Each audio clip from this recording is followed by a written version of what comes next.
God said to Abraham, kill me a son. Abe says, man, you must be putting me on. God say no. Abe say, what? God say, you can do what you want, Abe, but the next time you see me coming, you better run. Abe says, where do you want this killing done? And God says, out on Highway 61.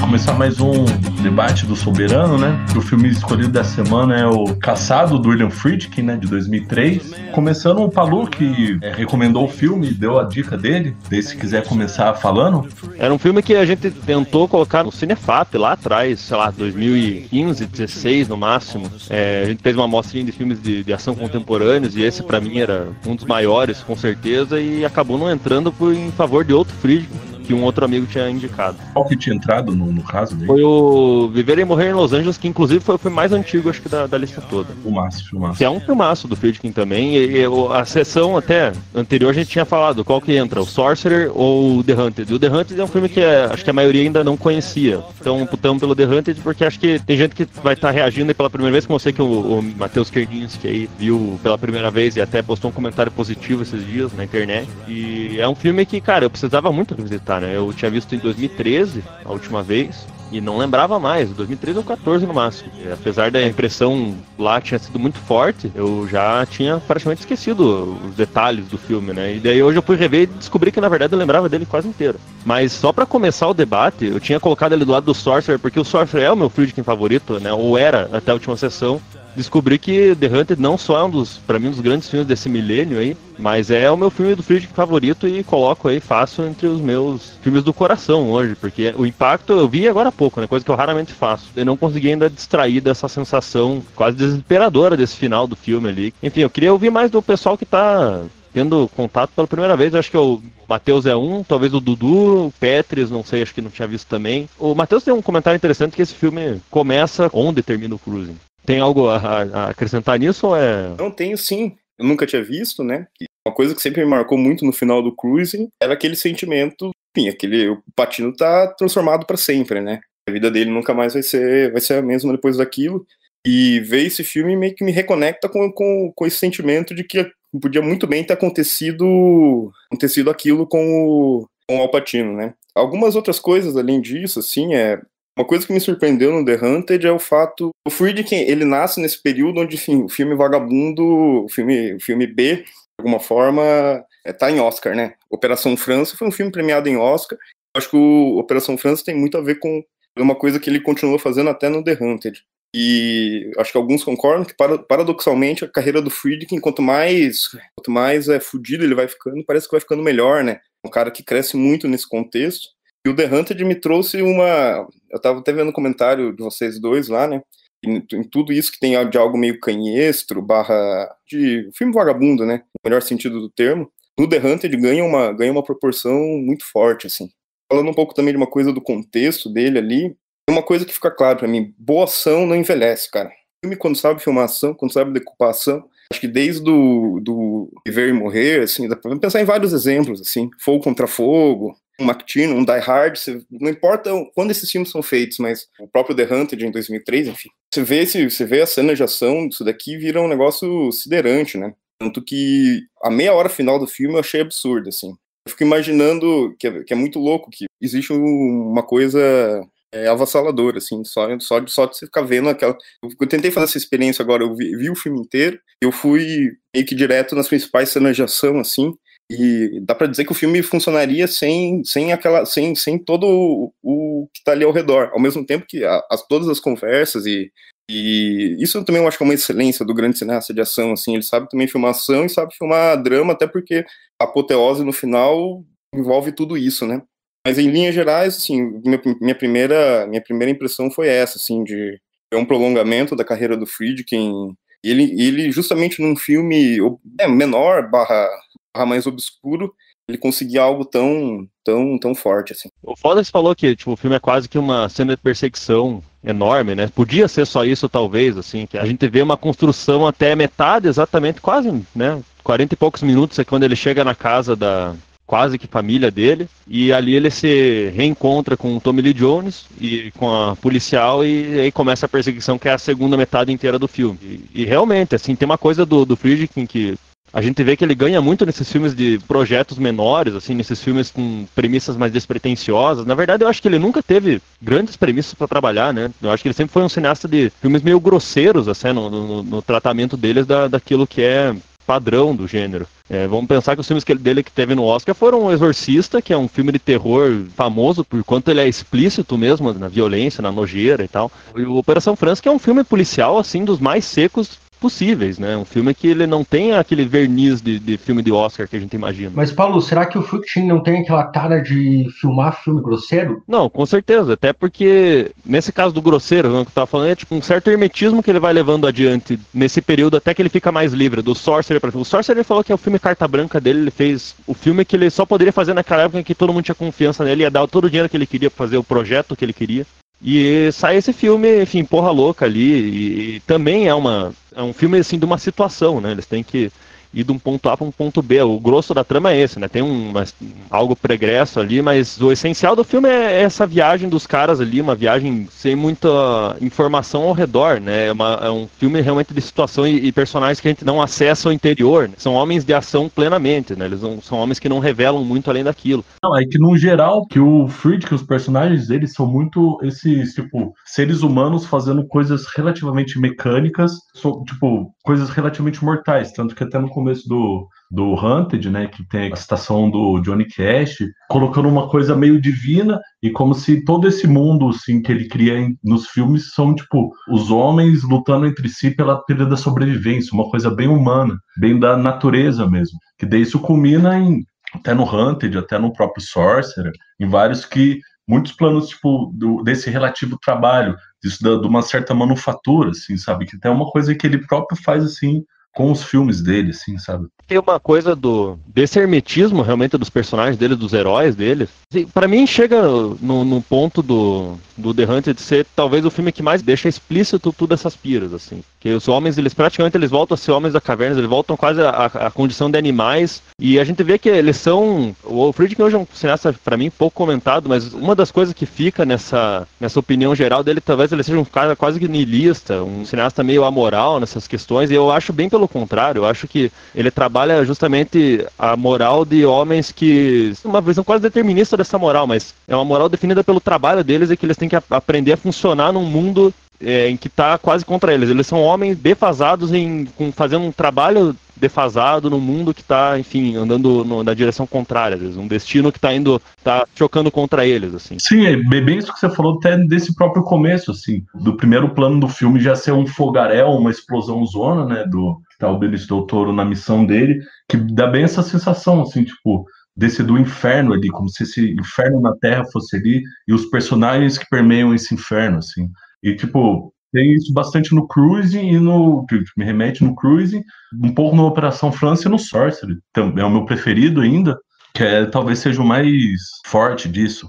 Não, que tu falaste de homens defasados e, enfim, de fato eles são, né? Mas também eles são muito melhores que todos os outros homens que têm a tecnologia a seu favor, né? E isso também é uma constante no Friedkin. O melhor trabalho é o trabalho feito de maneira artesanal, feito de maneira completamente um homem e uma ferramenta. Um dos exemplos claros é o Exorcista, em que o único homem capaz de ter um embate com aquela criatura, com aquela coisa maior que a vida, é um padre, né? Um homem defasado em todos os sentidos. Enquanto que, né, a gente vê várias cenas de médicos da ciência tentando salvar Reagan e simplesmente falhando. A mesma coisa no Hunted, né? Você tem homens, tipo aquela primeira cena em que o Benício Del Toro aparece ali na Bósnia. Depois ele aparece na floresta e sendo caçado por dois caras com armas modernas, com mira de ponta, assim. E ele destrói os caras brincando, né? Então, ao mesmo tempo que tem essa defasagem, tem esse sentido de homens no mundo em que todo mundo tá tentando realizar um trabalho de uma maneira extremamente mecânica, eles têm uma consciência maior. eles têm uma consciência que o melhor serviço é aquele serviço que é feito pelas mãos, né? Que a melhor ferramenta é aquela ferramenta que é construída com suas próprias mãos. E isso tem, enfim, todo o sentido bíblico do filme, que está desde o início ali, o sentido da relação filial entre o Tommy Lee Jones e o Benício Del Toro, a própria relação do Tommy Lee Jones com o pai, que é dita em uma frase, né? E eu acho que o filme tem muito disso, enfim, a gente não pegou relação nenhuma entre os dois, mas sabe por momentinhos que é uma relação muito profunda, né? Tem o Tommy Lee Jones dizendo que ele aprendeu o serviço dele, o métier dele, com o pai ensinando ele, porque o pai não queria perder ele de novo, como perdeu outro filho na Guerra do Vietnã. E tem depois as cartas do final do Benício Del Toro. Então essa relação que nunca é explicitada, nem nas conversas que eles têm, nem enfim, nos flashbacks dos treinamentos, mas ela é sentida por esse movimento, por essa ligação artesanal entre os dois, entre o mestre e o aprendiz, que nada mais é do que uma relação filial por excelência, né? Então, até tem um momento que tá o Tommy Lee Jones na delegacia, eu não lembro que eles estão conversando, que é bem esse momento que ele fala uma coisa tipo do meu garoto, assim, algo que é bem, bem sutil, assim, que reafirma tudo isso que você falou, assim, também, né? Além de toda... Sim, aí existe essa perversão, né? Porque justamente o Tommy Lee Jones, apesar dele ensinar a matar, primeiro, ele nunca matou, e segundo, ele ama a vida, né? A primeira cena dele é bem explícita disso, dele salvando o lobo lá e depois batendo no cara que armou a armadilha pro bicho. Então tem essa perversão, assim, sabe? Tipo, o que ele aprendeu, na verdade, é algo que é uma coisa que liga ele ao Benício Del Toro, é a coisa que faz ele ter essa relação afetiva com ele, mas ao mesmo tempo algo que corrompe, né? É um mal primordial e tal. Enfim, ironicamente ele aprendeu com o pai dele. Algo que é passado de pai para filho, tanto literalmente quanto metaforicamente, e ao mesmo tempo que constrói essa ligação, também corrompe essa ligação, né? Queria pegar um gancho só ali, também foi a primeira vez que eu assisti esse filme, né, do Friedkin, e até essa questão dessa referência bíblica que ele faz, né, desde o começo do filme, lá com o Johnny Cash falando, né, e no fim ele completa, né, mostra também lá na caverna o pedaço, o recorte da Bíblia lá, etc, né, aberto lá acho que ele é até meio didático nisso, né, e na narrativa bíblica, o anjo chega antes que Abraão sacrifique o filho, né? E aí o anjo salva a vida do filho de Abraão. Enquanto nesse filme do Friedkin, quando os anjos, entre aspas, chegam, o filho já está morto, né? E essa pira de que a ordem para matar o próprio filho vem de Deus, no caso da narrativa bíblica, e no caso do filme tem todo esse conceito aí que já foi falado de que o personagem, o Bonham, né, do Tommy Lee Jones, também aprendeu a matar com o próprio pai, né? E até mesmo o personagem do Del Toro, né? É um personagem que está sempre a serviço da matança, mas ele está sempre a serviço de uma força maior que pede para que ele mate, né? Então é bem, bem claro, né, essa analogia bíblica do Friedkin. Acho que também isso é algo que ele sempre repete também. Friedkin é bem religioso, né? Assim, você vê alguns trabalhos dele que ele puxa esse lado da religião sempre, assim, né? E nesse filme também. Eu tenho algumas observações a partir do que o Calbi comentou, né, da filmografia em geral do Friedkin, e também sobre o que você falou também, Paulo, sobre serem homens defasados, e um certo hermetismo do Friedkin, e outro tema recorrente que aqui é levado ao extremo no The Hunted, que é um certo sacrifício, e um sacrifício cujas condições não são bem claras. O que tem algo a ver com a própria analogia bíblica, né? A parábola bíblica do sacrifício de Isaac, né? Abraão é simplesmente ordenado a matar Isaac sem ele saber o motivo, apenas como, no caso, foi um teste de fé, no caso do Friedkin é algo um tanto mais extremo, um tanto mais sinistro. Mas eu gosto muito dessa ideia que, para mim, eu acho isso uma tradição própria do gênero de ação, né? Que é colocar personagens que não têm ideia do seu contexto. Eles são obrigados a fazer sacrifícios, obrigados a fazer escolhas morais, sem saberem quais são as grandes forças envolvidas em questão, ou até a moralidade dessas grandes forças envolvidas em questão. Isso aí é comuníssimo no Friedkin. O Calbi mencionou o Exorcista é exatamente isso, lembrando o sacrifício que os padres fazem para salvar a garotinha. É um tipo de sacrifício frente a uma fé que eles mal entendem. O protagonista, o Damien, é um padre em crise de fé. E mesmo assim ele é capaz de fazer o sacrifício de fé. E nisso ele, de certa forma, supera esses outros homens que estão muito melhores preparados do que eles, né?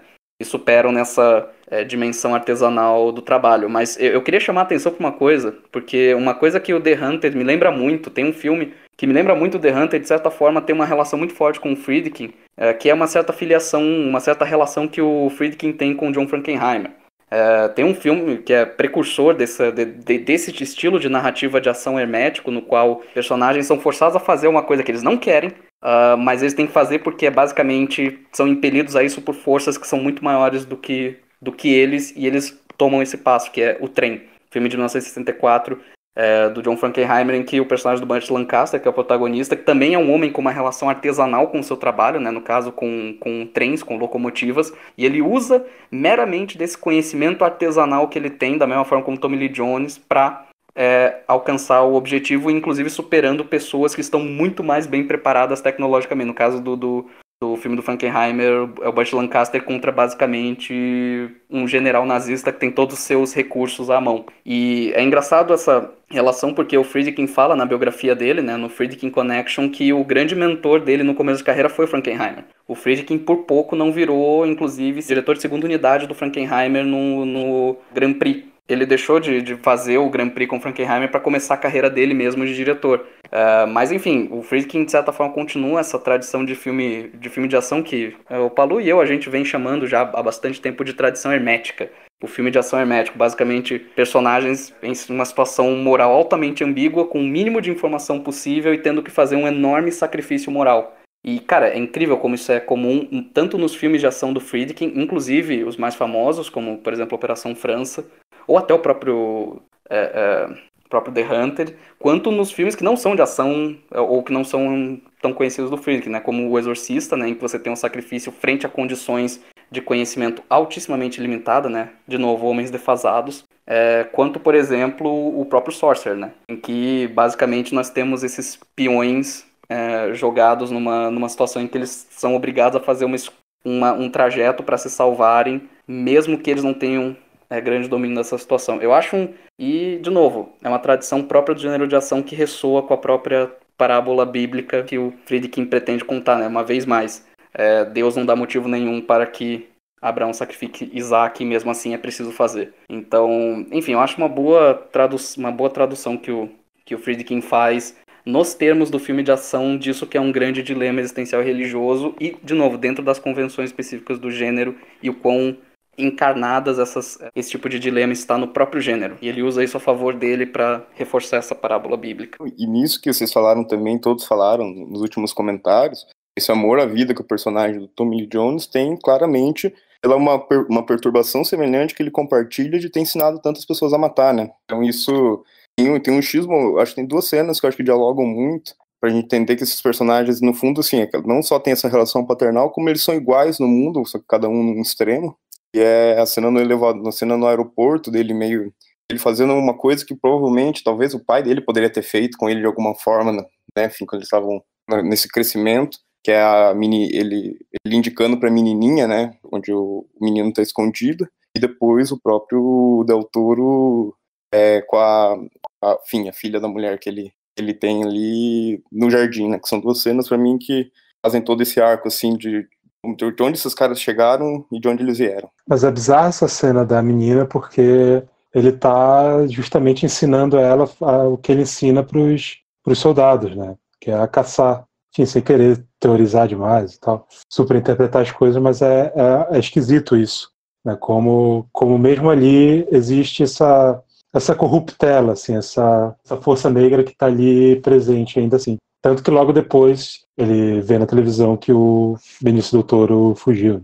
Não, total, e tanto que na cena do Del Toro também, enfim, é mais sobre ele, né, do que propriamente sobre a situação ali, se a gente para esses detalhes que eu acho bonito do filme, ele chegar naquele final, falar daquele gato, e você percebe que, quando ele fala dos animais ali, né, que o ser humano acostumou a matar os animais, né, ele tá falando dessa mesma forma tortuosa dele mesmo, assim. Tem uma coisa que é um ciclo que eles não conseguem evitar de passar pra frente, assim, do Del Toro ensinando, no fim das contas, ali a gente já viu que ele reconhece essa tragédia que é ele ser esse homem, essa máquina de matar perfeita, né? E ele não consegue, senão, passar esse conhecimento pra frente com a menina, uma coisa quase ritualística, assim. É aí que tá a coisa do sacrifício de novo, né? Uma coisa que, às vezes, você repete sem você saber pra que leis elas servem, pra que, enfim, que grande valor isso estaria afirmando, talvez. Só completando um pouco, tu falou do ciclo interminável, né? Essa coisa que vai passando sempre, é um dos temas centrais do Friedkin, né? Tá em quase todos os filmes dele. Acho que o mais óbvio é o Exorcista, né? Em que o demônio vai possuindo as pessoas até ser necessário o sacrifício. E tem os filmes em que isso ocorre também. Tipo, Viver e Morrer em Los Angeles é um exemplo bem claro disso, né? Como o personagem lá do Peterson passa toda a loucura dele, toda a corrupção dele pro personagem do ajudante dele. Então, tem muito disso de sacrifício, até no próprio Exorcista, que é muito disso da própria figura da mãe, assim, que ela vem do cinema, de Hollywood, tem toda essa questão mais da ciência, disso do que ela considera ser essa realidade, de certo modo negando a religião, tipo, se existisse isso, alguma coisa mais acima. E até um próprio sacrifício das próprias crenças dela, depois que levar a menina pro médico e não vê que não consegue resolver o problema, pra partir disso da religião, assim. Que pra mim, até o Calbi falou antes do negócio do artesanato, assim, como se fosse talvez algo que mostrasse com maior valor, como se fosse mais inteligente. De certa forma, sim, né? Nesse filme, principalmente, a gente vê que são homens com certas habilidades que ninguém mais tem no mundo, assim. Eles são homens realmente autossuficientes. Por isso que a gente pode voltar chegar no final do filme, a gente vê que esses caras voltam quase a um estado animal ali, eles estão numa realidade quase paralela ao restante. Mas é que, até na coisa que eu acho que o Matheus que falou, no princípio, ele tá resgatando o lobo, o cachorro, sei lá. E assim como também o Benício Del Toro tá numa missão naquela paisagem infernal magnânima do começo do filme, da guerra em Kosovo, ele tá lá para resgatar a vida, supostamente. É por isso que ele recebe a medalha de prata. Que ele supostamente estava defendendo a democracia, a vida e tudo mais, sendo que a gente vê um massacre assim, sem qualquer definição, né? A gente quase não diferencia um corpo do outro naquela imagem. Tipo, é tudo fogo, sangue e sombras, assim, né? Que as pessoas quase viram sombras também naquela paisagem. Mas ele tá lá, ele tá cometendo esses atos de violência, assim, inexplicáveis para defender alguma coisa, que é o que também o Tommy Lee Jones está fazendo. E é uma coisa, assim, que parece surgir com essa coisa, quase um aprendizado dos antepassados, coisa que vem do pai, coisa que vem desde criança, uma coisa lúdica que ele ensina pra criança e ele acaba repassando pra menina também.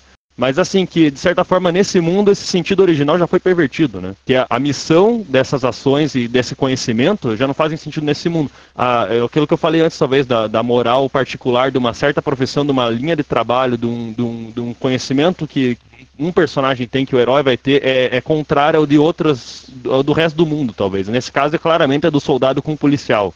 Existe uma moral do soldado, que é algo que, num sentido mais profundo, está completamente contra ao movimento da modernidade, né? Por isso que são dois homens que eles fazem aquele rastreamento quase que por pegadas no meio de um grande centro urbano, assim, e ele tem que realmente destruir esse centro urbano para ele se movimentar, uma coisa que realmente são movimentos contrários do universo, quase.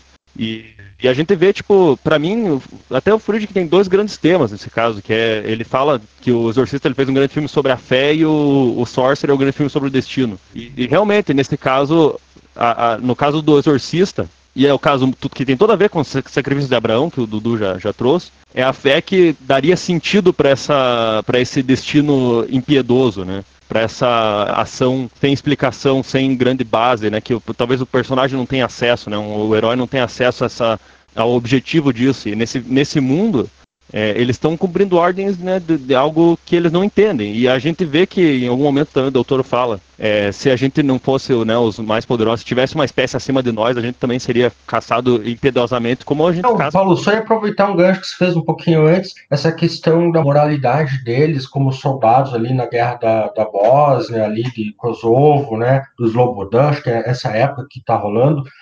Eles têm uma missão para cumprir e eles têm que cumprir essa missão de matar o comandante. Lutar pela liberdade das pessoas, ali não existe, na verdade, para mim. Eles só estão cumprindo uma missão que foi designada para eles. A galera tá morrendo ali, cara. Eles não têm uma empatia por aquelas pessoas que estão morrendo. O Benício Del Toro até tem, porque ele vai recorrendo às lembranças dele, que, de certo modo, afetam a sanidade. Tanto que é isso que até o próprio Tommy Lee Jones tem que fazer depois no decorrer do filme, assim, que ele sente muito isso por ser esse, entre aspas, filho dele, né, nesse sentido de está seguindo ordens, ele fugiu para longe para não seguir mais essas ordens e precisa ir, tipo, como é uma coisa relativamente pessoal para ele também é um dos homens realmente perfeitos e designados para fazer isso, porque como tem essa relação, né. Tem uma coisa no filme que é interessante, uma coisa que me chamou muita atenção é no final, quando eles estão construindo as armas deles, e, enfim, não sei se vou superinterpretar o filme de repente, mas aí ali é uma divisão também, né? Porque o Benício Del Toro faz a arma dele de ferro e o Tommy Lee Jones faz a arma dele de pedra, né? Então tem uma coisa meio de uma divisão entre gerações ali também, né? E uma divisão entre, de certa forma, essa tecnologia no sentido mais primitivo dela. Né? Um ainda na idade da pedra, o outro já na idade do ferro. E é muito louco essa cena final, porque claramente o filme, né, o percurso do Benício Del Toro no filme é o percurso da morte dele, né? É o percurso pode crer, o Alexandre está falando que no treinamento tem a escolha da arma, não estava lembrado. Mas ele ensina a fazer as duas, né? Ensina a fazer tanto o projeto da arma de ferro, né? A arma, tanto de ferro, a projeta dele, mas ele ensina a fazer as duas, né? Tipo, a de pedra, digamos, seria ainda a mais pura de todas, né? É aquela que é pura terra, assim, tipo, é algo que você consegue só por aquilo que a natureza te dá, assim, no sentido mais primitivo total, né? Mas o percurso do Benício Del Toro é esse percurso de um cara que está buscando a sua morte, né? Que está buscando qual vai ser a minha morte, de que maneira eu vou deixar de existir. É um cara que tem consciência de que alguém como ele não pode existir mais, porque a corrupção já está total nele, né? Ele não tem mais salvação. E eu digo isso porque ele tem a opção de morrer pelas próprias mãos, de uma maneira completamente indolor, com o galera do exército lá, o Dale, enfim. Mas ele escolhe justamente essa morte ritualística, essa morte de um ritual de purificação, um ritual em que ele vai partir por escolha própria, né? Pela escolha, ele escolhe quem vai matar ele escolhe de que maneira ele vai deixar de existir. Ele vai poder pagar pelos seus pecados. E, enfim, tem um detalhezinho, e o filme é cheio desses detalhezinhos, que ele morre pela arma dele, né? Então ele escolhe a própria arma, a própria forma dele morrer, que é a arma que foi criada pelo pai dele, né? Pelo pai espiritual, se não literal dele. Então ele escolhe até mesmo isso. E é muito louco porque o final do filme, comparado com vários outros filmes do Friedkin, incluindo O Exorcista, que aparentemente teria um final feliz, porque a menina se salva, é talvez um dos finais mais esperançosos dele, né? O final do Tommy Lee Jones na neve, vendo o lobo correr livre, solto, é um final, digamos, esperançoso, né?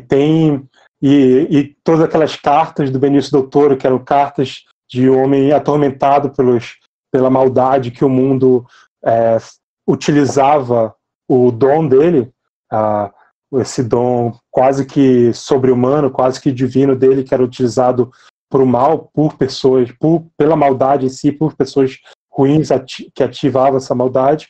E aí no final, pensamentos eles desaparecem, eles viram cinzas.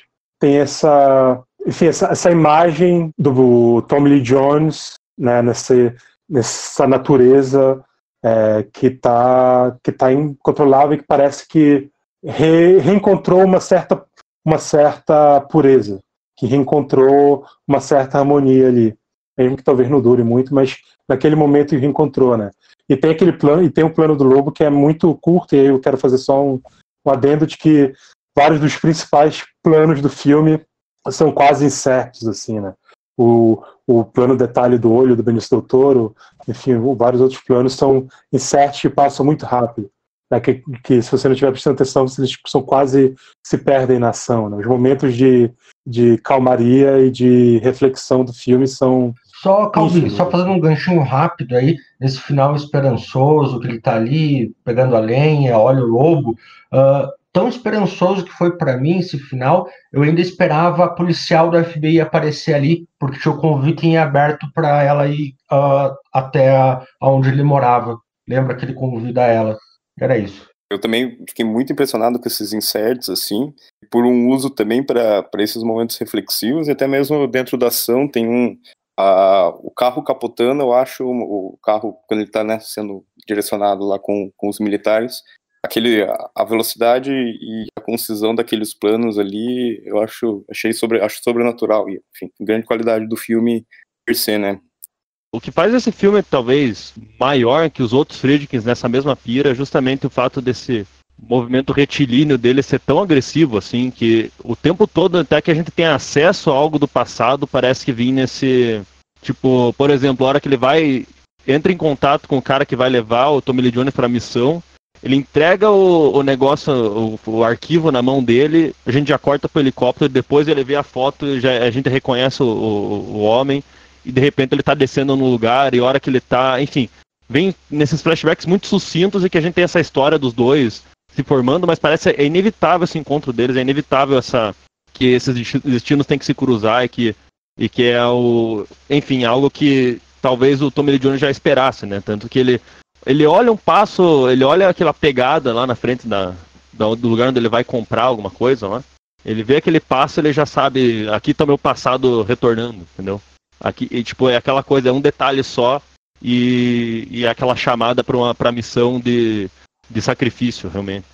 Mas na verdade, eu não concordo muito nessa coisa do esperançoso. Eu acho que no fim a gente vai para um isolamento completo, quase como se aquela moral pela qual o Tommy Lee Jones vive não fosse possível no mundo lá fora. Ele tem que estar realmente isolado completamente do mundo a ponto de ser irrastreável, e isso é o que causa a própria morte, talvez, do Del Toro, porque é um cara que tentou, pelas cartas, chegar nele e não conseguiu, né? Ele não conseguiu esse contato, que é meio que o desespero de Abraão com Deus, né?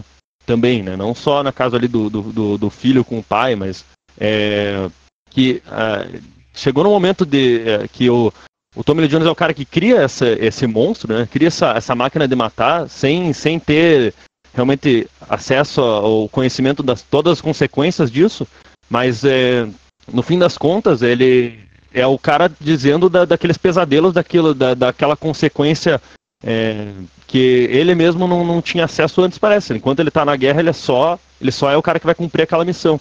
Depois ele tem esse pesadelo, ele não consegue realmente relatar isso para ninguém, ele não consegue fazer sentido disso, ele não consegue mais colocar aquilo enfim, entender o porquê dessas ações grotescas e monstruosas que ele cometeu. E a pessoa que talvez dessa explicação, que treinou ele na ação, é uma pessoa inatingível, assim como as pessoas ao redor dele no mundo ali, para ele é só um número, ele é só uma máquina, ele é só algo assim. E são, enfim, visões de mundo completamente opostas, que nesse final, para mim, se distanciam completamente. Aquilo que, para ele, a violência... Pro Tommy Lee Jones, aquilo que é o conhecimento que pode matar alguém, pode também salvar uma vida, é algo que já está fora do mundo moderno, assim. O mundo moderno da polícia e tal é quase que uma coisa vingativa, né? Quando a policial fala, ele matou 2 dos nossos, 2 dos caras melhores que eu conhecia, ele é nosso agora, né? Nós temos que matar ele, nós temos que sacrificar ele, assim como o Benício Del Toro estava lá sendo, enfim, sacrificando outras pessoas para vingar a morte de outras, assim. E assim vai, é um ciclo sem fim de violência. Eu concordo muito com você, Paulo. Eu, inclusive, não acho que esse seja um final otimista, muito pelo contrário, ele é pessimista. E até retomando um pouco do Exorcista que vocês estavam falando, por exemplo, a menina pode até ter sobrevivido, mas quem conseguiu com que ela sobrevivesse foram 2 pessoas que morreram, tá ligado? E no próprio The Hunted, inclusive uma coisa que o Calbi apontou que eu acho que é essencial, o fato de Tommy Lee Jones não ter matado ninguém, foi até certo ponto, sabe? Porque ele matou a pessoa do qual ele treinou, sabe? Que no final das contas quem matou foi ele, sabe? Eu não consigo ver o otimismo nisso. Muito pelo contrário, sabe? Tipo, o fato dele ter, por exemplo, ter conseguido salvar o lobo num dos primeiros planos do filme e ter revisto ele no final, pra mim é muito simbólico, sabe? Ele conseguiu ver o lobo de novo. Ele conseguiu salvar o lobo, mas ele não conseguiu salvar quem é a pessoa a qual ele treinou, sabe? Então eu não consigo ver uma coisa otimista, muito pelo contrário, pessimista, assim. Próprio no French Connection, por exemplo, se a gente for pensar que a obsessão digamos assim, do protagonista e ter ido atrás daqueles traficantes a todo custo, fez com que ele matasse um parceiro dele, entre aspas, que é uma coisa que a própria pessoa que morreu pelas mãos deles criticava ele, assim, né? A sua intuição te levou a um policial morrer. Eu acho que é justamente o que acontece com ele, sabe? Ele mata o próprio cara que criticava isso nele, assim. Então eu não consigo ver essa redenção em nenhum filme do Friedkin, pelo menos pelo qual eu vi, né? Apesar de eu conhecer pouco a filmografia dele, assim. Mas pra mim existe sempre a morte, ela tá sempre ali iminente no caso dele, assim, sabe? Tá sempre muito próxima e sempre muito, digamos assim, brutal, assim. Que pra mim, na verdade, tem e algo antes que eu tava falando, que é meio que a divisão destino e fé pro Friedkin, que é, no Exorcista, de certa forma, assim, é um final triste, porque, obviamente, a gente vê o padre, inclusive pela própria moral que ele defende, ele acaba se matando no final, né? É aquela coisa, né? Tem aquela coisa do padre se matar e o medo do próprio do inferno. Ele acaba pedindo pro diabo possuir ele acaba se matando. É, de certa forma, uma condenação. Podia ser uma condenação da alma daquele padre, enfim. Mas isso é a única forma de salvar a menina e dar um rumo para aquela família que estava destruída. Para aquela casa que, enfim, já tinha ido pro buraco.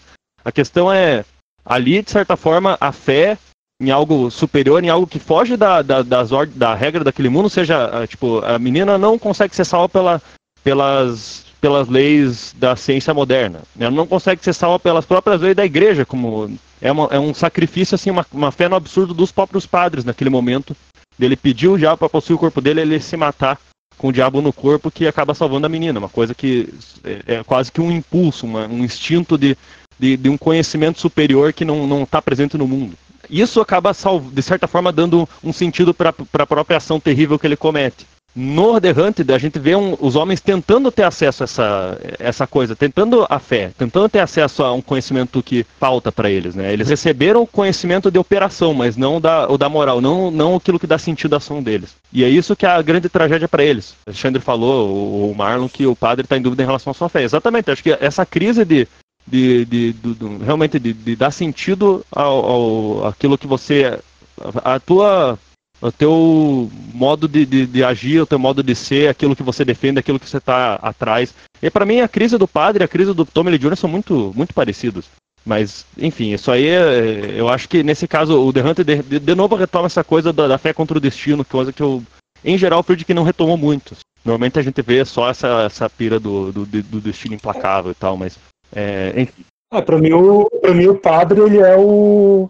Ele, tipo, a relação seria entre o padre e o Benício Del Toro. Pra mim, o Tommy Lee Jones não é um cara que tá sei lá, em um estado completo de dúvida sobre a sua fé, de certa forma. Eu acho que talvez, e se ele tava em certa dúvida sobre a fé dele, eu acho que no final ele reencontra, o que não quer dizer que o mundo vai ter sua redenção. Fica claro que o mundo não vai ter sua redenção, mas talvez exista uma esperança para aqueles que sejam justos, né? O filme termina como digamos, um julgamento final. A música que entra, o The Man Comes Around, é uma música sobre o julgamento final, né? Então tipo, o Tommy Lee Jones, ele é meio sei lá, um cara que um agente da morte nesse sentido também. O cara que vai julgar os de certa forma, os justos. O Assim. que pra mim, não, realmente, em questão do, quase que o filme todo, talvez a melhor figura, em paralelo com o padre, na questão da crise existencial, da crise do moral dele, seria o Del Toro. Mas pra mim, no final, me lembra muito essa questão da dúvida no Tommy Lee Jones, assim, porque ele tá agindo já quase contra a própria vontade. Não, quase não, totalmente contra a própria vontade, né?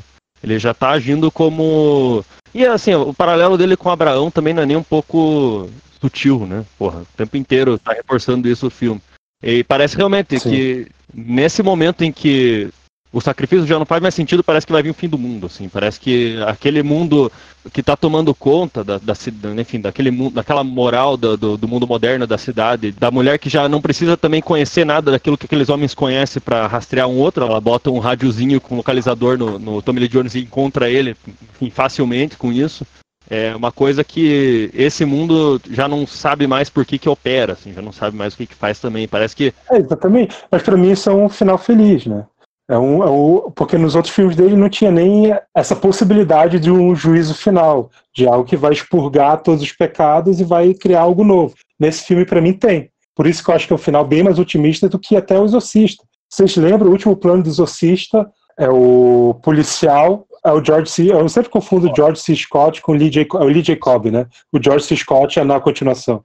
O Lee Jacob, ele olha para a escada onde o Father Carlos morreu e tem um plano contra plano dele olhando para a escada que é completamente incompreensível, completamente estranho, mas que é meio como se o Friedkin dizendo, ó, esse diabão tá aqui ainda. Isso aqui, esse mal tá aqui, esse mal tá perdurando. E no Hunted não. O mal, ele existe, ele vai perdurar e quem tá praticando mal vai pra merda, mas existe essa possibilidade desse reinício. Né, desse apocalipse que vai lavar o mundo dos seus pecados. Assim. Por isso que eu acho que é um final bem mais otimista. Eu acho que a imagem do Lobo é uma imagem... A imagem como ele constrói a imagem final, para mim, ela não é hermética, né, para usar uma palavra de vocês. Para mim, ela é ampla. Ele está colocando o Tommy Lee Jones ali num sentido de alguém com sei lá, o poder para conseguir reverter essas coisas, assim, né? Acho que para mim a definição do Friedkin por muito tempo é o título do álbum do New Order, né? Poder, corrupção e mentiras. Mas nesse momento acho que existe uma possibilidade de salvação através da destruição total. Mas enfim. Uma questão assim dos personagens do filme, até extrapolando os personagens do filme, que é o universo do filme, cara. Para mim não existem personagens bons nesse filme, são todos personagens que são maus, todos têm um passado oculto, ou seja no FBI, ou seja no exército, ou seja treinando pessoas que matam pessoas. Eu acho que a frase que o Tommy Lee Jones fala, o LT, hipócrita, eu nunca matei ninguém, mas ele treinou uma geração de homens que mataram, cara, muita gente. Eu acho que isso é lavar a mão com sangue. Acho isso uma hipocrisia. E ainda um pouco mais além, no universo que o Friedkin põe esses dois personagens, para mim é o universo que existe hoje. O Dudu até falou a questão do poder oculto. Essa questão, quem que controla o poder? Existe um poder oculto sempre controlando o poder que a gente vê, né? Então sempre existe algo que está controlando pelas sombras. Eu vejo esse filme isso também muito. Essa questão... as pessoas que não existem, na verdade, mas que estão determinando como que o mundo vai tipo, acontecer. Cara, para mim isso é uma puta, tipo, que bota para mim uma puta de uma teoria da conspiração que o cara fala, né, que existe o papel do presidente, do general, mas existem outras pessoas que controlam essas marionetes e determinam o destino do mundo. Para mim, o filme ele põe isso, essa questão também. Sigo ordens, mas existem outras pessoas que têm ordens muito mais superiores que eu. Por exemplo, o chefe lá do departamento do FBI, ele dá todo aquele discurso com os caras do exército, mas no final vem uma ordem secreta que manda ele apenas esquecer isso. Cara, para mim essa questão de quem controla o quê? O que a gente vê nessa questão política do mundo são as pessoas que a gente vê, é o presidente, é o primeiro-ministro, ou são outras forças ocultas que controlam o mundo, são economicamente ou militarmente. Eu vejo muito nessa questão desse filme do Friedkin, tirando os personagens. E eu acho que todos são maus e é uma hipocrisia desgraçada essa questão tanto do FBI, tanto quanto do Exército, até quanto a questão do Tony Jones. Cara, pra mim, quando ele fala que nunca matou ninguém, cara, tipo, pra mim foi tragicômico, cara, porque ele matou muita gente. Tanto que até uma conversa que eu estava tendo com o Marlon mais cedo, que é exatamente isso, se o Benício Del Toro estava certo ou estava errado, que ele parece, entre aspas, ser a pessoa que tem um relativo maior conhecimento sobre como funciona toda a realidade, tem uma certa clara evidência. E até, que é o comentário que eu queria fazer, sobre isso que o Marlon falou, que tudo isso da hipocrisia, para mim, é refletido naquela risada no começo ali, naquele ponto. Defendendo a democracia, defendendo o Estado, e aquele plano, aquela risadinha, 2 segundos, que é muito isso que Friedkin, isso no geral, ele tem muito disso do subjetivo, não, como que eu posso dizer? Do não dito muito. Até no próprio Sorcerer, na cena do casamento, e que quando a menina tá pra dizer sim, ele só dá um close no olho roxo dela, assim, que aquilo já diz tudo, praticamente, né? Mas só uma coisa, eu só discordo em certa medida. Eu acho que o Tony Lee Jones, ele é plenamente consciente de que a mão dele tá cheia de sangue. Mesmo qualquer gesto que você vê do cara, o jeito dele andar, o jeito dele se portar no mundo, o fato dele não querer mais ir para aquela cidade, não querer sair desse isolamento dele, pra mim diz claramente que ele sim tem essa consciência, assim. Isso torna ele uma pessoa tão amedrontada e atormentada quanto o Del Toro. Ele confessa que aquilo que ele ensina os outros a fazer é só utilizado para o mal, né? Por isso que o isolamento, por isso que ele evita contato, porque parece que se ele voltar para aquele mundo, ele só vai contribuir para que aquele ciclo continue, né? É uma coisa que, enfim. Mas só agora nada a ver, sair do assunto até, mas voltando pro final do Exorcista só, pra mim ainda no final, mesmo assim reconhecendo o mal continuando no mundo, tem a amizade do padre com o policial, que é tipo a reconciliação de um conflito inicial ali, que é tipo do mundo moderno que não aceita essas questões místicas com, enfim, o padre ali se reconciliando, e um início de uma amizade também. Além da família poder ter um futuro, tem esse futuro desses 2 homens que são também unidos pelo sacrifício do padre. Enfim, de certa forma a gente vê uma possibilidade de continuação no final dos 2 filmes, né, do The Hunted também, como o Calbi falou. Mas enfim, não acho que é só aquela coisa, realmente, o mal continua, e como talvez fosse num Viver e Morrer em Los Angeles, que é até um filme que eu preciso rever, mas certamente para mim o Friedkin vê essa possibilidade de um despertar, de uma consciência, por mais trágico que seja esse final, até pela própria tragédia do final, que é tipo o próprio Tommy Lee Jones ter que confrontar esse mal que ele criou, de certa forma, mesmo que involuntariamente, né? Algo que ele foi ensinado por alguns valores, pelo valor de proteger a vida, acabou sendo pervertido para acabar com a vida e enfim, ele tá lá no mundo isolado tentando retornar esse sentido original. Ele acaba, enfim, é uma purgação quase esse retorno dele lá, e tendo que matar o próprio filho, né, de certa forma. Ele tá buscando a redenção na vida dele? Talvez sim. Sim, talvez, né? Sim. De certa forma, a princípio é uma tentativa de ser outra pessoa mesmo, de viver por outras regras, ele tentar, em isolamento... Mas ele já estava vivendo por essas regras, né? Eu não sei, cara, eu realmente não consegui ver esse peso no Tommy Lee Jones. O que eu vi é alguém que, sim, é consciente do papel que ele teve nessa propagação desse mal, mas ao mesmo tempo ele demonstra uma certa, sei lá, uma certa altivez que não se encaixa ali, uma pureza que não se encaixa ali, sabe? Alguém que, tipo, ele é o cara que por mais sujo que o mundo esteja, por mais sujo que certas ações dele sejam, essa sujeira não se gruda nele, de certa forma, né? E é impressionante aí o final, porque no final ele tem que se sujar, né? Ele tem que se sujar com o sangue do filho dele. Mas que tá, o fato, a grande tragédia, ele tem que confrontar essa vítima, né? Ele tem que sujar as mãos, como o Marlon falou, né? Ele já estava com as mãos sujas, assim, vamos dizer, espiritualmente, né? Ele tem que sujar as mãos, exatamente, pela primeira vez. Ele tem que dar um... Pois é, mas aí que tá, eu vejo ele como um personagem extremamente metafísico, assim, de alguém que realmente está acima disso, acima dessas dessas construções de gênero e de narrativa, assim, alguém que está... Porque eu vejo isso na imagem dele. Tipo, o Matheus falou como ele sente o personagem pesado, eu não sinto o personagem pesado em nenhum momento. E para mim essa é a grande ironia dele. A ironia dramática, claro. Né? Essa grande contradição dele, de alguém que pode estar ali na merda, mas ele vai passar incólume por ela. A não ser nesse momento em que ele tem que realmente agir. Né? Ele tem que sacrificar o filho dele. Assim como Deus sacrifica o filho dele. Deus é obrigado a sacrificar o filho dele.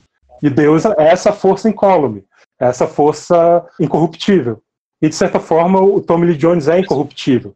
Mas uma coisa, vocês não acham que por mais que ele se próprio Del suje, Toro, ele busca, através dos assassinatos que ele executa, uma espécie de justiça, assim? Porque, por exemplo, quando tem aquela discussão no furgão, ele fala que não matou civis e as pessoas estavam armadas, ele discute o tempo todo falando que não, eu matei pessoas que estavam armadas e que queriam me matar, sabe? Ele procura o tempo todo justificar as mortes dele. Não sei, me passa que ele, através da carnificina que ele gera, independente do qual seja, ele tá buscando alguma coisa justa, assim, pelos parâmetros dele, né? Não tô dizendo que é justo ou não, mas, por exemplo, se a gente for pensar nas primeiras mortes dele na floresta, os caras lá matam, e ele fica questionando os caras, né? Vocês estão com todas essas armas aí só pra caçar animais? Será que é isso mesmo? Isso me faz questionar se ele é tão cruel assim, ou se ele tá, na cabeça dele, buscando uma espécie de justiça, assim, sabe?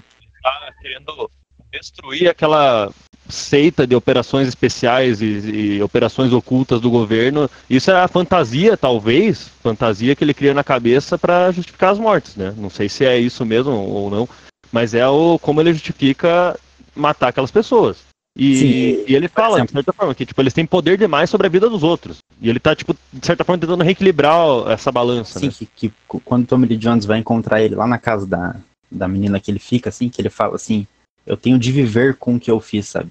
E é uma coisa que mostra, acho que, na primeira cena, quando ele tá lá na parte do exército, enfim, que ele assassina na guerra lá do Iraque, não lembro onde que era, mas... E mostra, acho que, nos dois momentos, ele tendo flashback sobre aquilo, sabe?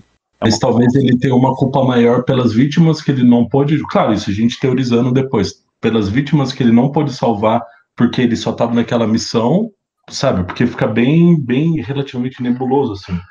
Cara, o Petris falou coisas interessantes que eu acho, quando da missão dele, que os caras do exército falam que ele acabou ultrapassando os limites, que ele fala que foi uma cilada, né? Porque daí entra nessa questão do soldado que sempre é vítima da cilada para ser eliminado, porque ele sabe demais. Inclusive, quando ele vai falar para o FBI sobre aquelas operações... Não tem registro de nada sobre ele. Aí o Tommy Jones entra falando que você não pode falar sobre isso. Na questão das primeiras cenas do filme, que tem os dois caçadores, e aí ele acaba matando os caçadores, e aí já entra o Tommy Jones com a mulher lá do FBI, eles estão conversando, ele pergunta, onde está o acampamento dos caçadores? Não encontramos. Tem animais abatidos próximos? Não encontramos. E aí tem, cara, a cena que ele fala pro Tommy Lee Jones, tipo, ele pergunta, por que você matou os caçadores? Ele fala, não eram caçadores, você viu a mira deles, como que era? Então é típico da questão do cara que foi cumprir a última missão, para mim, né, acabou sendo atocaiado ali para que se eliminasse aquela testemunha de todas as missões que fez, todas as questões podres que ele fez, e ele acabou tentando sair um pouco do sistema, mas o sistema foi passar ele para eliminar essa questão da testemunha. Ele é um dos caras que sabe, ele ia sozinho matar o comandante, ele era o cara que eliminava a galera. Eu vejo muito bem assim que talvez a loucura dele seja mais essa questão do arrependimento de não ter ajudado outras pessoas, só cumprido a missão, né, ver pessoas morrendo e não ter ajudado aquelas pessoas.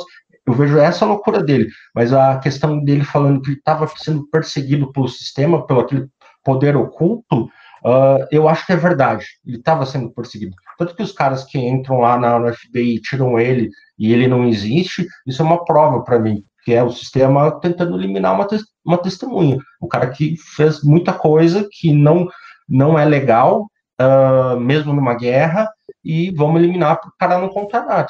Mas isso aí também me lembra o começo do debate aqui, Talvez o grande problema dele ali nessa missão é que ele foi bom demais, ele foi extremamente, vou falar do Petres, assim, justo, direto, e isso já não interessa mais a quem manda nele, né? Só, agora eu vou voltar um pouco pro Calbi, usando o que a gente falou agora, o Petres e o Marlon e tal.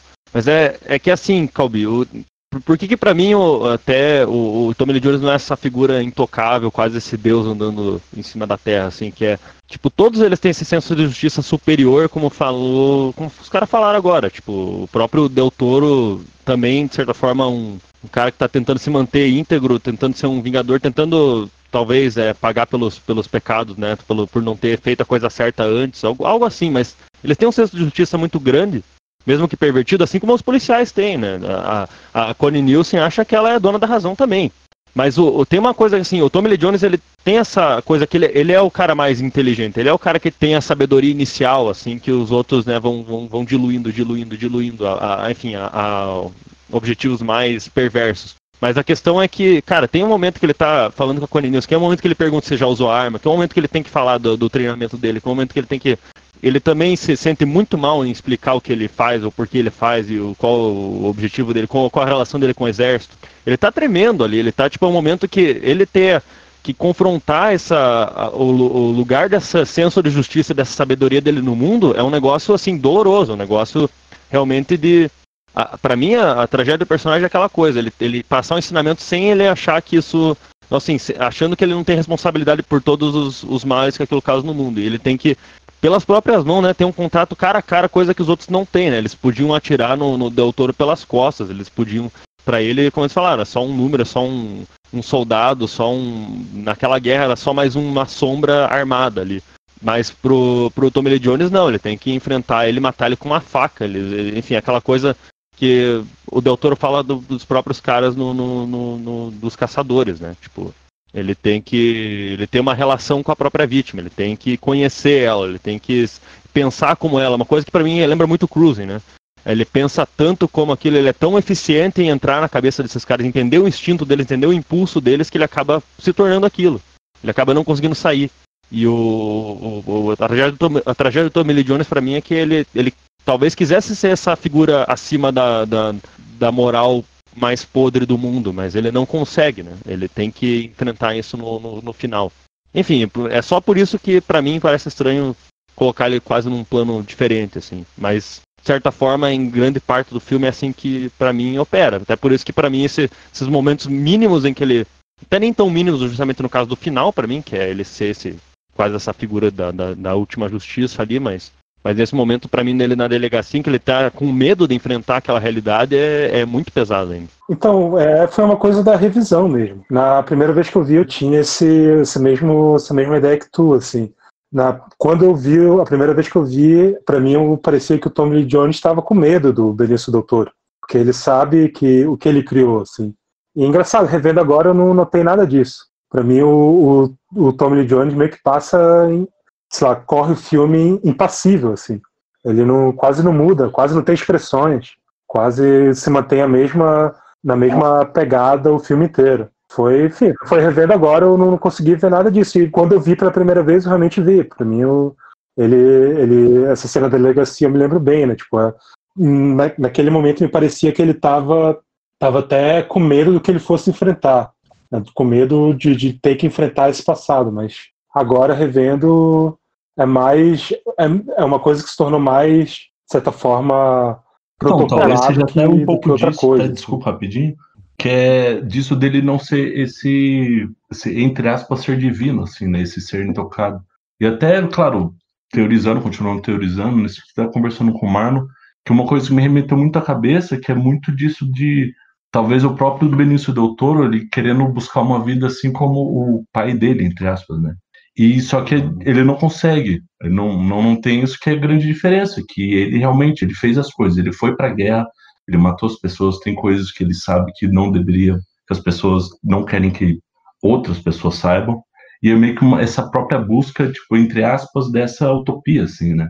E que relativamente o Tommy Lee Jones vive, mas até talvez isso do último plano, que é uma relativa utopia mentirosa, porque o Tommy Lee Jones, igual a gente estava discutindo tudo, ele não tem essas mãos limpas, né?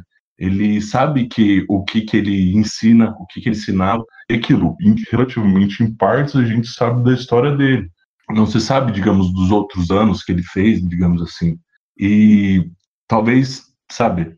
Cara, eu acho que Tommy Lee Jones, o personagem dele, do Daniel Garcia, quando ele conta um pouco da história dele, que é bem a questão do pai dele, do irmão dele que morreu no Vietnã, não ia permitir mais um filho morrer no Vietnã. Ele teve muitas escolhas, Sim. mas ele não se tornou militar, mas ele se tornou um prestador de serviço para os militares, ensinando alguma coisa que era mortal. Então, assim, para mim, diferente se ele foi militar ou não. Ele estava ensinando a matar. Eu acho que, cara, a personagem dele é uma autoridade sem ser uma autoridade, de certo modo. Ele é tão maldoso quanto... Sim, ele sabe o que ele fez, o que ele deixou de fazer.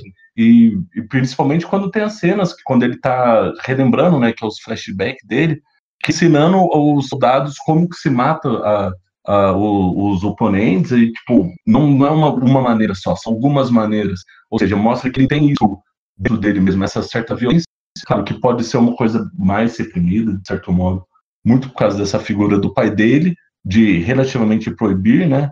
Mas ele, em nenhum momento ele diz se ele gostaria ou não de ter ido pro exército, por exemplo. É sempre muito vago, assim. O personagem dele, no geral, era uma pessoa meio vaga, assim, sabe? Nisso que o Calbi falou mais cedo, pior que eu concordo. Eu concordo com as duas visões no sentido de que tem algo ali que, por mais que se existe algum conflito nele, é inexorável que ele seja assim, que ele trate as coisas assim, porque, enfim, é uma coisa que ele teria que ir contra a própria essência dele, assim, para conseguir não ser essa pessoa detida, focada. Mas eu vou te dizer, em alguns planos, em alguns closes, assim, e sobretudo nessa mesma cena que vocês falam, assim, o fato dele falar que eu tenho que cuidar do meu menino, eu tenho que resolver a questão do meu menino, já diz, isso reflete para mim as duas coisas, tanto uma dívida, uma coisa, enfim, a ser quitada, quanto o fato que só ele vai ser capaz, né? Me reconecta ao começo do filme, quando, no fundo, tudo que o Del Toro faz é para chamar esse personagem, porque ele retorna aquilo tudo que vocês falaram mais cedo, de que, enfim, só ele é capaz de, tanto pela relação pessoal, quanto pela habilidade, resolver a questão do Del Toro no filme. Caralho, eu até esqueci. Mas pra mim é só que, assim, a questão que o Calbi falou depois da questão do medo que ele não sente, que pra mim não é o medo, tipo, do Del Toro, não é o medo da criação, é o medo do contato com o mundo, porque qual que é a sensação de superioridade, talvez, do Tommy Lee Jones em relação a isso? Aquele assim, eu trabalho para os militares, mas eu nunca me associei diretamente a eles, eu nunca fiz serviço sujo, eu nunca matei ninguém. A única forma dele passar o conhecimento que ele ganhou do pai antes, com uma intenção mais pura, e que talvez ele também tivesse, a única forma dele colocar isso no mundo era pelos militares. Os militares são os únicos que se interessam por esse conhecimento. E ali, inclusive, não só os militares, mas ali a gente vê no começo do filme ele já brigando com caras, montando armadilhas no meio da floresta, né? Que ele olha ali pra floresta como se fosse... Aí que tá, o contato dele com o mundo com aquela paisagem vazia. O Petris postou o plano final aqui agora. É um homem sozinho olhando para uma paisagem vazia, assim, ele não tá... Ele tá realmente, nesse momento, isolado do mundo. Ele não consegue dar um futuro para aquilo. Ou talvez ele vê uma sugestão daquilo, por exemplo, da menininha, tudo mais, mas a gente sabe que se aquilo talvez desenvolver nesse mundo à parte, em que ele que ele evitava o contato a todo custo, aquilo vai virar algo trágico de novo. É algo, para mim, essa é o problema da consciência do Tommy Lee Jones. Né? Então, só uma coisa que até, claro, eu também hiperteorizando as coisas e tudo mais, mas é bem quando ele chega do helicóptero, né, na primeira vez na floresta, e ele sai e começa a vomitar e papapá, falando que ele odeia isso, que ele tem medo de altura, e logo que daí faz alusão que ele está vomitando, aí dá o corte e logo depois aparece a cachoeira derramando um monte de água, né, litros de água. E claro, hiperteorizando tudo, mas tipo, me remeteu muito a essa pira da própria natureza, dele tentando se identificar com isso da natureza, e muito daquilo. E, claro, do homem não ser feito para voar, por exemplo, e para se permanecer na Terra. E talvez, claro, até no decorrer do debate que me veio mais isso, que talvez seja tipo, muito disso, da própria natureza deles, todos os personagens, no caso, seja essa violência intrínseca que tem dentro de si, sabe? Isso bem da natureza sempre ser viva, tanto que é a natureza e essa violência, digamos assim, sabe? Opa, Zé retornou aí, cara. Quer dizer alguma coisa? Então, vai fundo, Petros. Desculpa aí, eu vou distorcer tudo que vocês estavam falando, vou por outro caminho, que é uma coisa que eu estava pensando enquanto eu estava vendo o filme, porque eu vi o French Connection recentemente. Eu estava pensando muito sobre o ritmo dele, assim, sabe? E sobre uma coisa bem clichê dentro do Fringe, que é a cena de perseguições, assim. Mesmo pensando do Viver e Morrer em Los Angeles, que foi um filme que eu vi pela primeira vez no Cinefap, que foi no primeiro ciclo que eu participei lá com vocês, que a gente até falou em algum dos debates soberanos. A gente falou sobre Sparta, foi o Sequestro do Metrô 123 e eu acho que foi Viver e Morrer em Los Angeles. Teve mais algum filme, mas enfim. Só falando 2. Isso, exatamente. E o Soldado Universal 3, que é um filme muito parecido com The Hunter, inclusive. Então, foi justamente nisso. E ao longo do The Hunter eu fiquei pensando muito sobre o ritmo dele, assim, sabe? Porque vocês falaram em algum momento, não lembro quem falou sobre saber filmar ação e saber filmar drama simultaneamente, sabe? E também sobre saber filmar seco sem verniz. Alguém usou essa palavra sem verniz e eu achei que caiu muito bem sobre esse filme.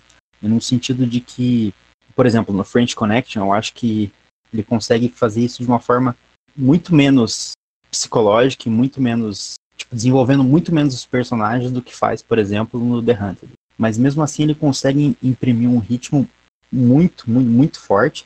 E no The Hunter isso pra mim fica muito claro, assim, sabe? Tanto que é um filme que é mais curto, né? Tem 1h30 só. Mas pra mim passou muito, muito, muito rápido. Porque tem muita cena de ação. É uma coisa muito frenética. E mesmo assim a gente tá sempre se pautando nas ações dos personagens, assim, sabe? Então, apesar de ter muitas cenas de perseguições e elas serem muito intensas, a gente consegue extrair muito dos personagens através dessas cenas, né? Então, pra mim, isso é uma coisa que fica muito clara em vários filmes do Friedkin que eu vi, assim, sabe? Mesmo no Exorcista, que eu revi hoje, apesar de ter um desenvolvimento muito mais profundo dentro de alguns personagens, como não tem no French Connection, que é uma coisa muito mais superficial, entre aspas, e no bom sentido, eu acho que ele consegue, através da ação, ao mesmo tempo que imprime um ritmo muito interessante, desenvolver simultaneamente os personagens, sabe? No The Hunt, isso pra mim fica muito claro, assim, sabe? Isso é uma coisa que eu admiro muito em cinema de ação em geral. Acho que o Michael Mann também leva isso ao paroxismo. Há um tempo, vou jogar essa ideia pra gente conversar. E é louco como isso é dramaticamente super, super eficiente. E ao mesmo tempo, em X momento, fala uma coisa de quase uma abstração do drama e ao mesmo tempo ele não quer dizer que ele tá preterido ou vazio, mas é tão siderante, já tá tão na forma e na ação que vira uma coisa, enfim, como é uma ação por si só ali, quase não pensa assim durante, ao mesmo tempo faz todo sentido dramático, assim. Mas isso me interessa muito, assim, que isso pra mim tem a ver com um sentimento terminal, assim, de coisa, de uma ação tão desenfreada, assim, que chega numa coisa mais oblíqua, assim. O negócio do Friedkin, pra mim, é que os personagens dele são aquilo que o Del Toro fala dos outros caras, eles estão prestes a virar autômatos, estão prestes a virar cyborgs, de tão objetivo que eles são, de tão até que eles têm que se livrar de grandes questões da consciência, grandes questões morais para poder realizar o seu trabalho. Eles estão quase no ponto de virar máquinas, né? Isso foi falado já antes aqui no Demar. Mas que, enfim, não tem outra forma de você trabalhar o dilema desses personagens e a própria definir esses personagens, senão pela própria ação, senão por esse movimento interminável, assim, deles, né? Que é uma coisa que e parece um caminho sempre pra morte, né? Um caminho, enfim, trágico, assim, que eles não podem... O foda do The Hunter é que é um filme sem respiro. Realmente, assim, eles têm um caminho só e a gente já é dado logo de início, né? Deus pede para Abraão, me mate o seu filho e enfim, a gente sabe que ali onde o filme termina, a gente só vê o caminho para isso do pai e do filho. Ainda eu acho que, o Michael Mann, por exemplo, que é um cara também bastante, vamos dizer, ele trabalha muito com a ação absoluta, assim, ele não precisa explicitar demais as coisas. Eu acho que ele tem um respiro totalmente diferente do Friedkin, assim, no sentido que o Friedkin só trabalha o mínimo. Ele é quase uma narrativa bressoniana, assim, de tão seco que é, de tão... Eu vi ontem Days of Thunder, eu acho que o Tony Scott e o Friedkin, até eu achava, antes eu colocava simplesmente uma relação deles com a violência, eu colocava eles dois numa linha tipo Peckinpah, Ringo Lam, Tony Scott e Friedkin. Eu não entendia muito bem porquê, mas é só uma coisa assim, um sentimento em relação à violência, pra mim, que parecia muito próximo. Mas pra mim, assim, caras que fizeram filmes de ação e aprenderam a cortar com um machado, como diria o Mehmet, são esses dois, assim, vendo Dias e Trovão, como ele trabalha destinos de homens interdependentes e que tem que se chocar, tentam que um superar o outro, uma coisa assim de, enfim, morais conflitantes, conhecimentos conflitantes, e uma coisa que eles só existem um por causa do outro, e o salto brutal de tempos, a falta de respiração, a falta de você poder pensar naquilo que você está fazendo, coisa que só esses dois talvez fizeram nesse período, mas é uma coisa assim, dizem que são às vezes cineastas de excesso pela técnica, enfim, excesso de cortes, excesso de rodagem, de cobertura, dos dois no caso, né, principalmente o Friedkin mais no começo, do Operação França e tudo, mas para mim é um negócio assim austero realmente, como eles trabalham a narração, a narrativa em si, como eles trabalham o personagem, como eles trabalham o mínimo que você precisa para definir as pessoas e as circunstâncias que levam elas a essa ação, enfim, trágica e enfim. Então, exato, até uma pira que eu tive levemente, que é exato, tipo, muito disso, dele absorver tudo, digamos assim, até no próprio cinema, de como funciona o cinema, que ele, até o que vocês estavam falando, que é tipo, desse sentido mais relativamente minimalista, assim, mas que disso já culmina numa coisa mais direta, assim. E até pensando muito nisso, é que esse Hunted, ele me remete muito, que você falou, o que remete dentro da filmografia do Friedkin, me remete muito ao Sorcerer, assim, disso de homens trabalhando, até da mecanicidade que o Palu revisitou, que foi a fala do Marlon, que é exatamente isso, tipo, planos, cenas deles trabalhando, é uma coisa realmente bem mecânica, bem relativamente direta, desse papum, assim. E nisso até nas ações, tipo, até coloquei a ação do personagem, que é exatamente isso. São sempre situações que se precisam ser resolvidas. Tanto que a própria cena do Sorcerer, quando eles estão na floresta, e aí um dos caras lá já faz toda aquela engenharia para derrubar, para explodir a árvore e tudo mais. Isso é a pira do Friedkin, assim, que eu sinto, sabe? Não levando nesse sentido ruim do trabalho, mas tipo, do fazer, da feitura. E até revisitando o que foi dito lá no começo, até o que foi dito no começo desse sentido dessa manufatura, assim, desse artesanato, que os personagens têm o artesanato em si, e ele mesmo, como ele faz os filmes, como ele mostra isso, sempre no direto, também tem isso, essa certa simplicidade de fazer, né?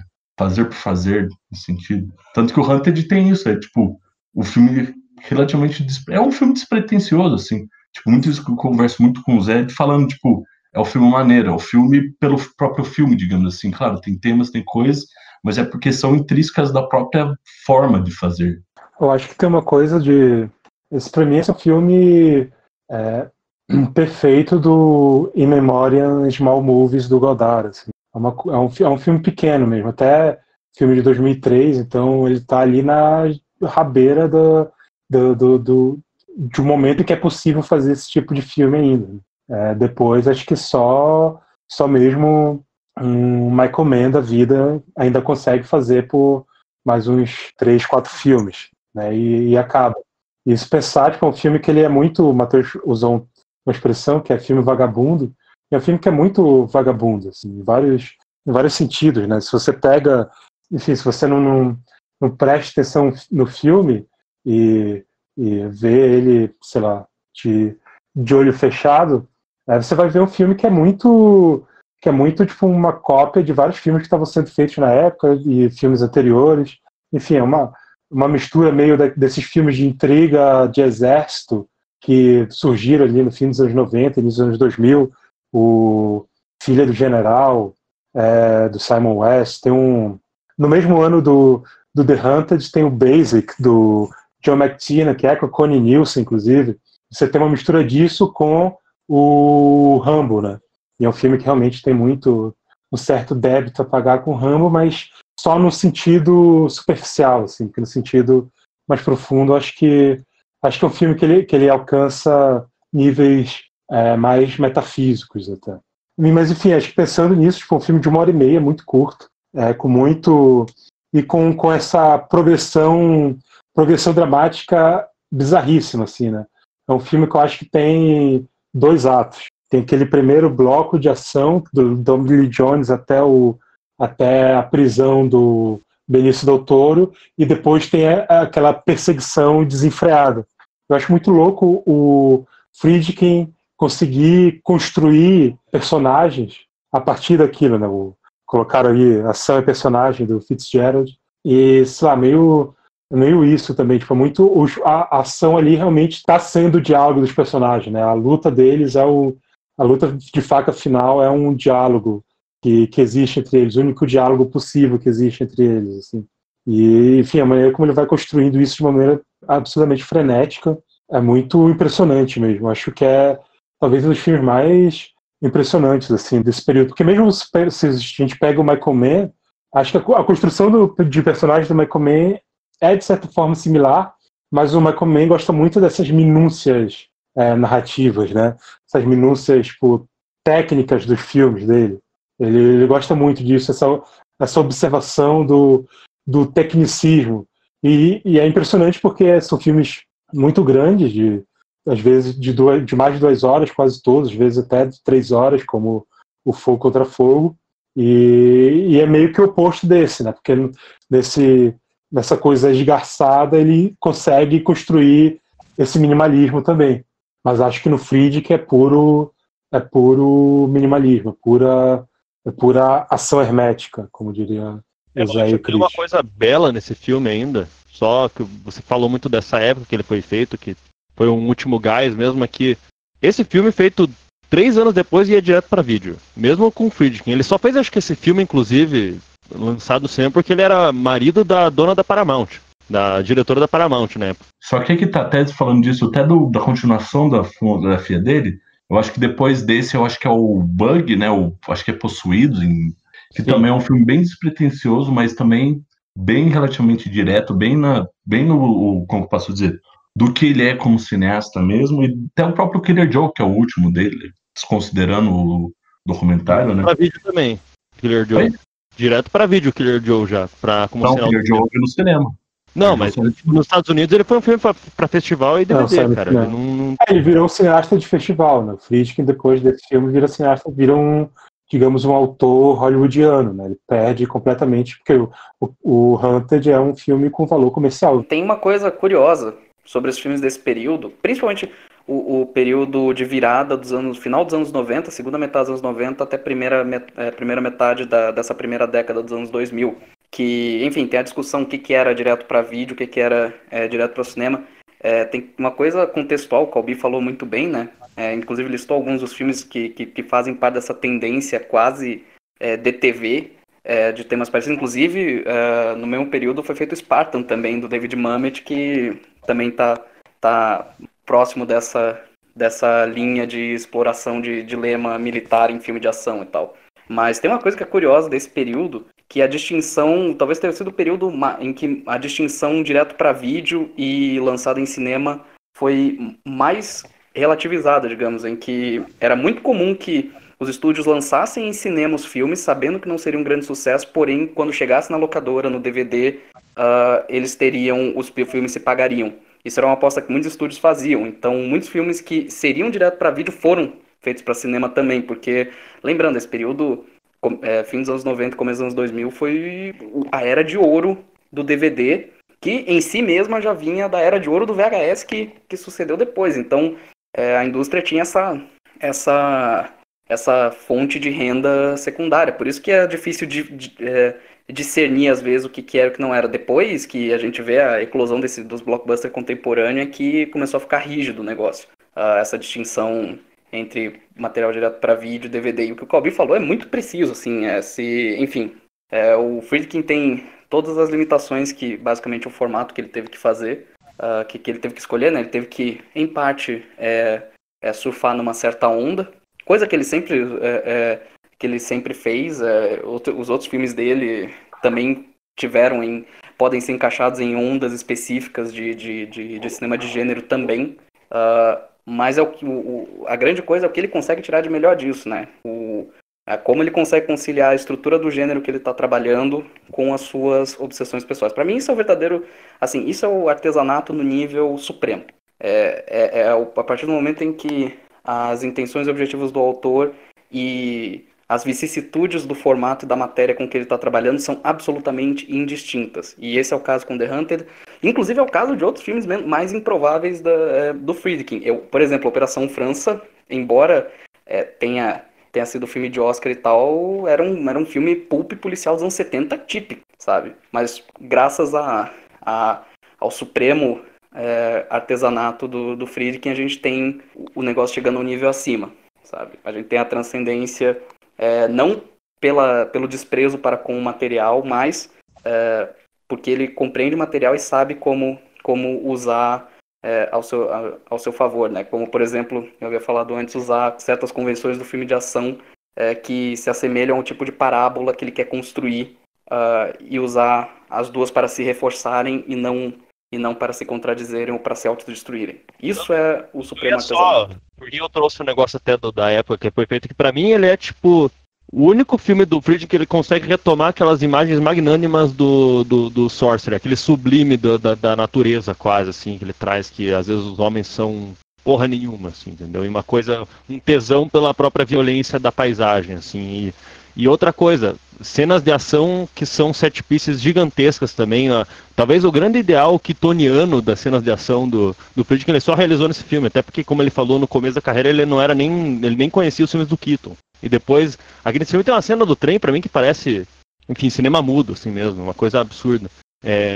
Enfim, o cinema de ação já que ele parece passar por tudo. Ele faz uma cena de carro que é um movimento, enfim, aquelas máquinas se destruindo na cidade, depois vem uma perseguição a pé gigantesca, uma coisa quase abstrata entre os dois, daí eles vão pro trem, daí eles vão pra ponta, da ponta eles pulam na cachoeira, e lá vão pra uma perseguição no meio do mato de novo. Uma coisa assim que ele consegue fazer tudo isso com um orçamento que, com certeza, nesses anos depois, já não existiria. Já não seria possível, simplesmente por questão de orçamento e por não ter mais mercado para esses filmes. O The Hunted, imagino que, não sei agora, mas não deve ter sido um grande sucesso no cinema. Porque até o Friedkin, tirando nos anos 70, até o próprio Sorcerer foi um fracasso absurdo. Mas ele nunca mais foi esse cineasta popular, na verdade, depois do Exorcista.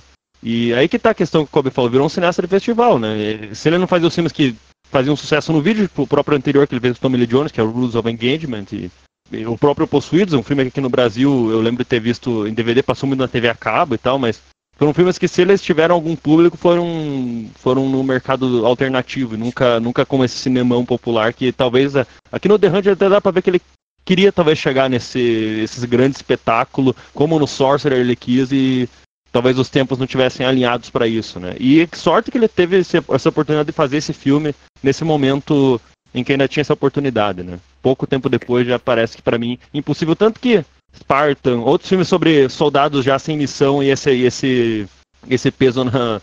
Enfim, o que é um soldado sem a guerra, né? O próprio falaram do Rambo, né? Daí Spartan, daí tem o Soldado Universal 3.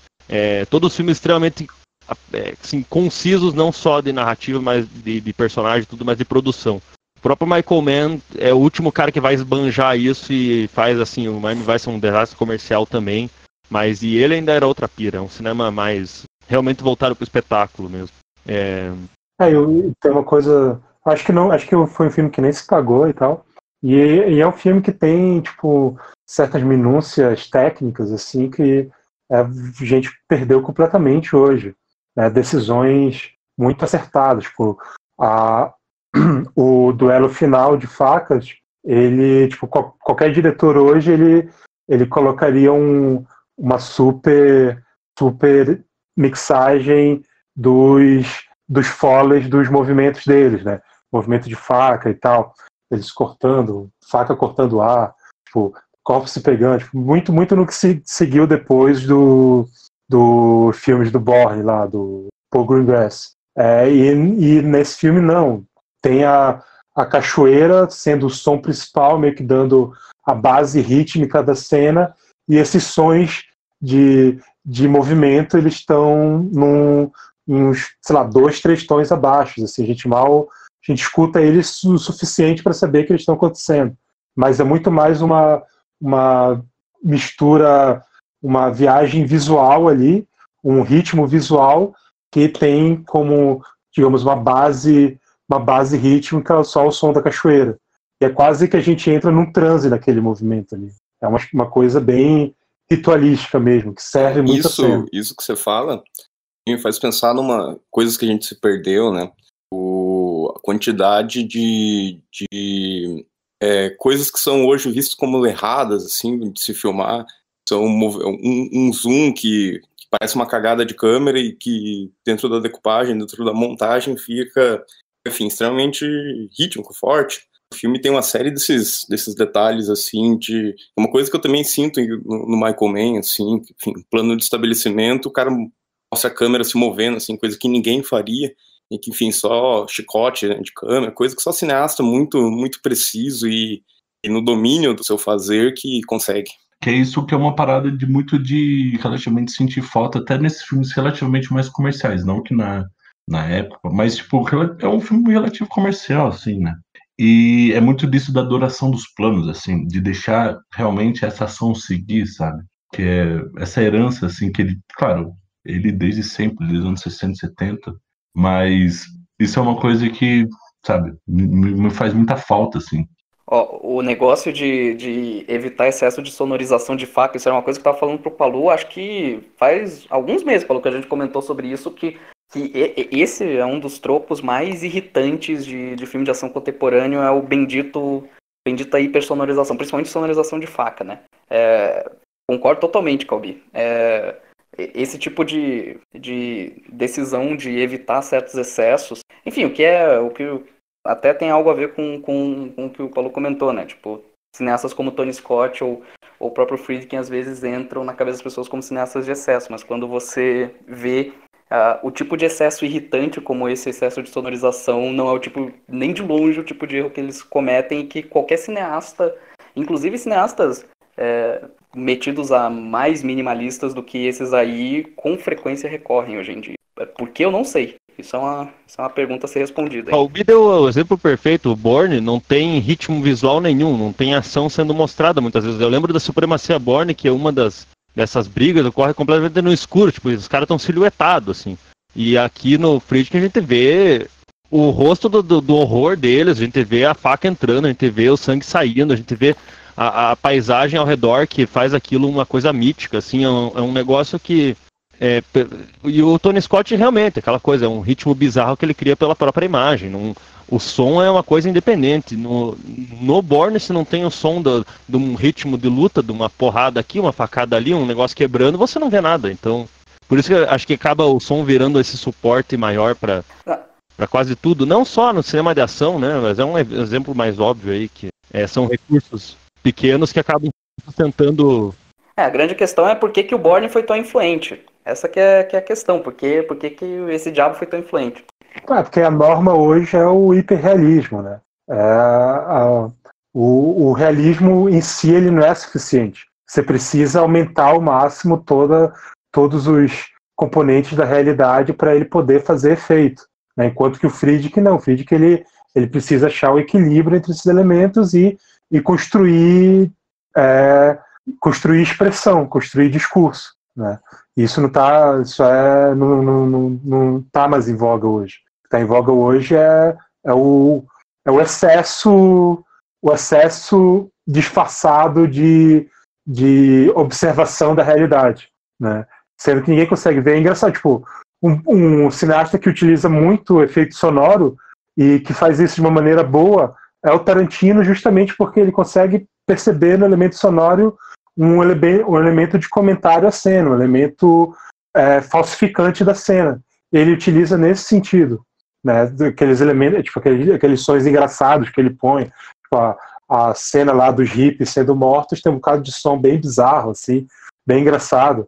E é justamente, ele utiliza esse hiperrealismo como um elemento cartunesco, né? E as pessoas não entendem que o som tratado dessa forma é um elemento cartunesco. E utilizam isso de uma maneira completamente como se eles estivessem só dando vazão à realidade, quando não estão.